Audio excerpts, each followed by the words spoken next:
السلام علیکم ورحمۃ اللہ وبرکاتہ۔ الحمدللہ کفا وسلام علی عبادہ الذین اصطفیٰ، اما بعد۔ محترم ناظرین کرام، آج کی نشست کا موضوع ہے مت بھید ہو من بھید نہ ہو۔ ایک دوسرے کا احترام کریں، شیشہ پلائی ہوئی دیوار بن کے رہیں، ایک دوسرے پر کیچڑ نہ اچھالیں۔ میرے بھائیوں، کورونا وائرس سے پوری دنیا متاثر ہے۔ دیکھ لیجئے، مسئلے مسائل میں کچھ چیزیں ہمارے سامنے آتی ہے تو اگر کسی مسلک والے کو پسند نہ آئے تو کیا اس کے خلاف ویڈیو بنانا، گالی بات دینا صحیح ہے کیا؟ ایسی مشکل گھڑی میں ہمیں اور آپ کو ایک رہنا ہے، ایک دوسرے کی عزت کرنی ہے، احترام کرنا ہے۔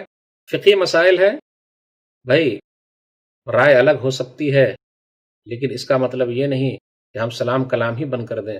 پیار محبت کے ساتھ رہیے۔ نبی صلی اللہ علیہ وسلم نے مومنوں کی مثال دیتے ہوئے کہا، صحیح مسلم کتاب البر والصلہ کتاب نمبر 45 حدیث نمبر 2586، مثل المؤمنین فی توادہم وتراحمہم وتعاطفہم مثل الجسد اذا اشتکا منہ عضو تداعی لہ سائر الجسد بالسہر والحمى۔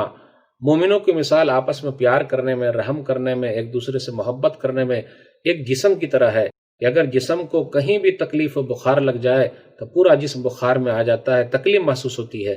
اس لیے ایسے موقع پر اور ہمیشہ ہی شیشہ پلائی ہوئی دیوار بن کے رہیں۔ ایک اور حدیث ہے، سنن ترمذی کتاب البر والصلہ حدیث نمبر 2032، حسن روایت ہے یہ۔ عبداللہ بن عمر رضی اللہ تعالیٰ عنہ نے کہا، یاد رکھیے گا، ایک مومن کا احترام بہت ضروری ہے۔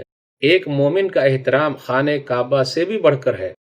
اس لیے عبداللہ بن عمر رضی اللہ تعالیٰ عنہ نے کہا، ما اعظمکی و اعظم حرمتکی والمؤمن اعظم حرمتا عند اللہ منکی۔ اے کعبہ، تو کتنا عظیم ہے، تیری حرمت کتنی عظیم ہے، لیکن ایک مومن کی عزت اللہ کے نزدیک تجھ سے بھی زیادہ اہم ہے۔ اس لیے اللہ کے واسطے ایک دوسرے کا احترام کیجئے، گالی بات مت دیجئے۔ کوئی چیز نہ سمجھ میں آئے، فقہی مسائل ہے، لیکن گالی سے بات کرنا، ایک دوسرے کی بے عزتی کرنا صحیح نہیں ہے۔ اللہ ہم سب کو ایک بنا دے، نیک بنا دے۔ منفعت ایک ہے، اس قوم کی نقصان بھی ایک۔ منفعت ایک ہے، اس قوم کی نقصان بھی ایک ہی سب کا نبی، دین بھی، ایمان بھی ایک، حرم پاک بھی، اللہ بھی، قرآن بھی ایک۔ کچھ بڑی بات تھی ہوتے جو مسلمان بھی ایک۔ فرقہ بندی ہے کہیں اور کہیں ذاتیں ہیں، کیا زمانے میں پنپنے کی یہی باتیں ہیں۔ یہ تو سید بھی ہو، مرزا بھی ہو، افغان بھی ہو، تم سبھی کچھ ہو، بتاؤ تو مسلمان بھی ہو۔ اللہ ہم سب کو ایک بنا دے، نیک بنا دے، آمین۔ والسلام علیکم ورحمۃ اللہ وبرکاتہ۔